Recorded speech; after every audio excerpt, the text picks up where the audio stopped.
News, सच जरूरी है। नमस्कार दर्शकों, मैं हूं मीनल और आप देख रहे हैं एमएनएस न्यूज टीवी। स्वागत है आपका शाम की खबरों पे। तो चलिए बढ़ते हैं आज की बड़ी हेडलाइंस की ओर। राष्ट्रवादी कांग्रेस पार्टी ने महाराष्ट्र गौरव रथ यात्रा का किया आयोजन। शिवसेना विधायक संजय गायकवाड़ के खिलाफ एफआईआर दर्ज। भारत की सख्ती के बीच शहबाज को बड़े भाई नवाज की नसीहत। कूटनीतिक तरीके से तनाव कम करने का कहा। और अब खबरें विस्तार से। राष्ट्रवादी कांग्रेस पार्टी ने महाराष्ट्र गौरव रथ यात्रा का आयोजन किया। गोंदिया जिले में वैनगंगा नदी पर स्थित कोरनी घाट की पवित्र मिट्टी और जल मुंबई भेजा जाएगा। 1 मई 2025 को राष्ट्रवादी कांग्रेस पार्टी 65वें महाराष्ट्र दिवस के अवसर पर भव्य महाराष्ट्र महोत्सव का आयोजन करेगी। इस रथ यात्रा में महापुरुषों और महापुरुषों के निवास से धन्य तथा महापुरुषों के कार्यों से पवित्र हुए महाराष्ट्र के हर कोने से अद्वितीय नदियों और संगमों से जल और मिट्टी लाकर ये शुभ कलश लाया जाएगा। इस संबंध में गोंदिया जिले में मध्य प्रदेश और महाराष्ट्र की सीमा पर स्थित वैनगंगा नदी के कोरनी घाट से पवित्र जल और मिट्टी को एक कलश में भरकर मुंबई भेजा जाएगा। अब चलिए देखते हैं हमारी अगली खबर। पुलिस के बारे में आपत्तिजनक टिप्पणी करने के कारण बुल्ढाना के शिवसेना विधायक संजय गायकवाड़ के खिलाफ एफआईआर दर्ज की गई। बुल्ढाना के शिवसेना विधायक संजय गायकवाड़ के खिलाफ बुल्ढाना शहर पुलिस स्टेशन में एफआईआर दर्ज की गई है। महाराष्ट्र के बुल्ढाना के सत्तारूढ़ शिवसेना विधायक संजय गायकवाड़ ने पुलिस के खिलाफ आपत्तिजनक बयान दिया, जिसके चलते बुल्ढाना के शहर पुलिस स्टेशन में बीएनएस अधिनियम की धारा 296, 352 और पुलिस अधिनियम 1922 की धारा 3 के तहत एफआईआर दर्ज की गई। फडणवीस सख्त नजर आए। उन्होंने पुणे में मीडिया से बात करते हुए कहा कि पुलिस पर अभद्र टिप्पणी करना ठीक नहीं और मैंने खुद एकनाथ शिंदे से लेकर कहूंगा गायकवाड़ तक को सख्त लहजे में कहा। बार बार बयानबाजी करने पर कार्रवाई होगी। शिवसेना विधायक संजय गायकवाड़ ने कहा, पुलिस कुछ नहीं कर सकती। उन्होंने मेरे घर से मेरी गाड़ी उड़ाने की कोशिश की। पुलिस ने क्या किया? भारत और महाराष्ट्र का पुलिस विभाग अक्षम है। मेरी बेटी को मुझे मारने की धमकी दी गई और मेरी कार पर हमला किया गया। अभी तक उस मामले में कोई सुराग नहीं मिला। महाराष्ट्र में अगर सरकार कोई कानून या चीज प्रतिबंधित करती है तो पुलिस का बहुत समय बर्बाद होता है, चाहे वह शराबबंदी हो या गुटखाबंदी। अगर पुलिस ईमानदारी से काम करे तो सारे अवैध धंधे बंद हो जाएंगे। अभी खबर सुनी कि एक पुलिस वाला ही चोरों का सरगना निकला। वैसे ही बुल्ढाना में 2 पुलिस वाले थे जो चोरों के पार्टनर थे। अगर पुलिस चोरों को पकड़ने जाती तो पुलिस वाला पहले उन्हें फोन पर सूचना देता, इसलिए चोरी का माल भी इन पुलिस वालों के घर में ही रहता था। अगर पुलिस कहीं छापा मारती और 50 लाख रुपए मिलते तो पुलिस 50,000 रुपए बताती। इस देश के राज्य में अगर पुलिस तय कर ले तो 1 साल तक बिना कमीनापन की ईमानदारी से काम करेगी तो सब साइन हो जाएगा। नहीं, मैंने उसके बारे में कल जो बयान किया था वो कोई पूरे महाराष्ट्र पुलिस के बारे में नहीं था। कुछ पुलिस के अधिकारी ऐसे जो पुलिस दल को बदनाम करते, जो घटना का साक्षीदार मैं था, उस पर्टिकुलर उन लोगों के लिए था। लेकिन क्या बोलते उसको बातों बातों में वो बात महाराष्ट्र पुलिस करके निकल गई। हमारे महाराष्ट्र की पुलिस का धाड़स, शौर्य, उनका बलिदान हम कभी भूल नहीं सकते।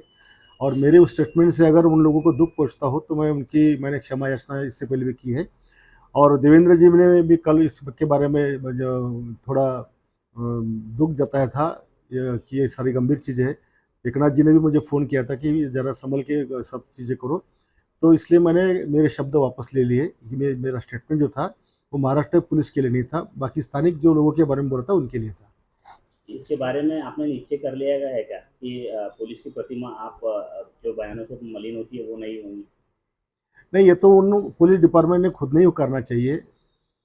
वो पुलिस दल बदनाम ना हो। हम लोग प्रतिनिधि हम ये चाहते हैं कि समाज में कोई भी गलत काम ना हो और उसको रोकने का काम पुलिस का है। आज जिले में न जाने कितनी लड़कियां बेपत्ता है, उनका पता लगता नहीं है, बहुत सारी चीज़ें। लेकिन इसके बारे में आज नहीं बोलूँगा, मैं 2 दिन बाद में मेरी भूमिका स्पष्ट करूँगा। मला असं वाटतं की पोलिसांच्या बद्दल असं बोलणं योग्य नाही आहे आणि मी स्वतः शिंदे साहेबांना सांगणार आहे की त्यांना कडक समज द्या की असं चालणार नाही, हे योग्य नाही आणि वारंवार जर ते असं बोलत असतील तर त्याच्यावर ॲक्शन घेतली जाईल। अब चलिए बढ़ते हैं हमारी अगली खबर पर। पहलगाम आतंकी हमले को लेकर भारत के रुख को लेकर पाकिस्तान डरा हुआ है। पाकिस्तान लगातार युद्ध की गिरद भपकी तो दे रहा है, लेकिन मन ही मन वह भारत की कार्रवाई को लेकर दहशत है। अब पाकिस्तान के पूर्व पीएम नवाज शरीफ ने अपने छोटे भाई और पाकिस्तान के पीएम शहबाज शरीफ को नसीहत दी। पूर्व पीएम नवाज ने शहबाज शरीफ से कहा कि वे कूटनीतिक तरीके से तनाव को कम करने पर जोर दें। रविवार को पाकिस्तान के प्रधानमंत्री शहबाज शरीफ अपने बड़े भाई और पूर्व पीएम नवाज शरीफ से मिलने के लिए उनके आवास पहुंचे। शहबाज ने नवाज शरीफ को भारत की ओर से लगाए गए कड़े प्रतिबंधों की दी जानकारी, साथ ही पाकिस्तान की राष्ट्रीय सुरक्षा समिति की बैठक में लिए गए फैसलों के बारे में भी बताया। इस दौरान पंजाब प्रांत की मुख्यमंत्री मरियम नवाज भी मौजूद थी। शहबाज ने अपने बड़े भाई को किसी भी आक्रमण का जवाब देने की तैयारियों के बारे में जानकारी दी।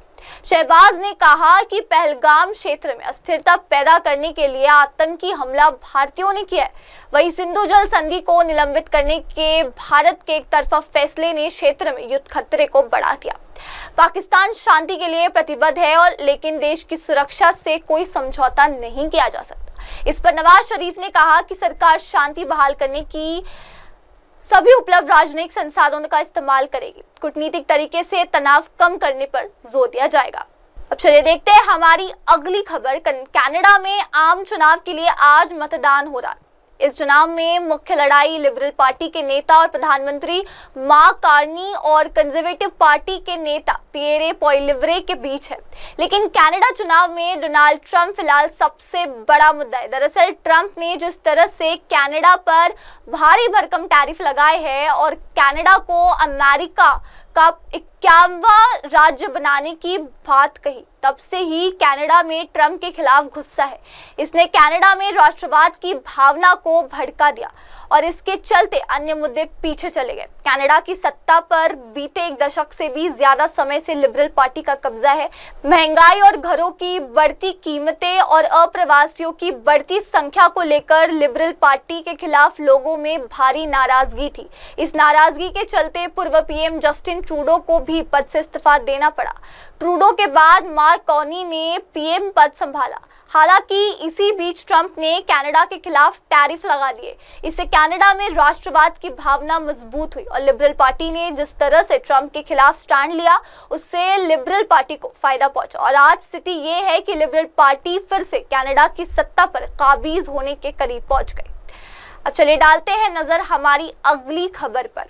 नॉर्थ कोरिया की सरकारी न्यूज एजेंसी KCNA ने सोमवार 28 अप्रैल को रिपोर्ट दी कि किम जोंग के सैनिकों ने रूसी सीमा क्षेत्र कुर्स्क में यूक्रेन के द्वारा नियंत्रण में लिए गए क्षेत्र को फिर से रूस के कब्जे में लाने में मदद की है। नॉर्थ कोरिया ने पहली बार स्वीकार किया कि उसने रूस में अपने सैनिकों को तैनात किया। नॉर्थ कोरिया की सरकारी न्यूज एजेंसी KCNA ने सोमवार 28 अप्रैल को रिपोर्ट दी कि किम जोंग के सैनिकों ने रूसी सीमा क्षेत्र कुर्स्क में यूक्रेन के द्वारा नियंत्रण में लिए गए क्षेत्र को फिर से रूस के कब्जे में लाने में मदद की है। नॉर्थ कोरिया की तरफ से हामी भरने के 2 दिन पहले ही रूस ने भी पुष्टि की थी कि नॉर्थ कोरिया इस युद्ध में उसका पार्टनर बन रखा है। साउथ कोरिया और पश्चिमी देशों की खुफिया एजेंसियों ने लंबे समय से रिपोर्ट दी कि किम जोंग ने पिछले साल कुर्स्क में मदद के लिए 10,000 से अधिक सैनिकों को रूस भेजा था। नॉर्थ कोरिया के केंद्रीय सैन्य आयोग ने KCNA की रिपोर्ट में कहा, हमारे सशस्त्र बलों के सब यूनिट्स ने Democratic People's Republic of Korea के प्रमुख के आदेश के अनुसार कुर्स्क क्षेत्रों को मुक्त कराने के लिए ऑपरेशन में भाग लिया। इसमें कहा गया कि नॉर्थ कोरिया के नेता किम जोंग उन सैनिकों को तैनात करने का जो निर्णय लिया वो आपसी रक्षा संधि के अनुरूप था। KCNA की रिपोर्ट के अनुसार किम ने कहा, जो न्याय के लिए लड़े वे सभी नायक और मातृभूमि के सम्मान के प्रतिनिधि है। किम ने कहा कि युद्ध के कारनामों का एक स्मारक जल्द ही नॉर्थ कोरिया की राजधानी में बनाया जाएगा। इसे उन्होंने मरे हुए सैनिकों की कब्र बताया। इस तरह किम जोंग ने भी इस बात की सार्वजनिक रूप से पुष्टि कर दी कि रूस और लड़ते हुए नॉर्थ कोरिया के सैनिक युद्ध में मारे गए। तैनात सैनिकों को सरकार द्वारा लाभ देने का वादा करके नॉर्थ कोरिया देश के अंदर प्रतिक्रिया को पर्याप्त रूप से कम कर सकता है। साथ ही उन्होंने कहा ये कदम प्योंगयांग के आत्मविश्वास को दर्शाता है। योंग ने कहा नॉर्थ कोरिया का उद्देश्य संभवतः ये दिखाना है कि जीत उनकी भागीदारी की बदौलत हासिल की गई, जिससे रूस से अधिक पुरस्कार हासिल किए जा सके। चलिए अब डालते हैं नजर हमारी अगली खबर पर। इसके अलावा हूतियों ने रविवार को इजराइल के नेगेव में नवेतम एयरबेस पर मिसाइल दागने की जिम्मेदारी ली। यह 48 घंटे के भीतर हुआ दूसरा ऐसा हमला था। यमन की राजधानी सेना में अमेरिकी हवाई हमले 2 लोगों की मौत हो गई, जबकि 2 महिलाएं और 3 बच्चों समेत 10 अन्य घायल हो गए। अधिकारियों ने बताया कि हमलों में शहर के कई स्थानों को निशाना बनाया गया। फिलहाल सभी घायलों का स्थानीय अस्पताल में इलाज चल रहा है।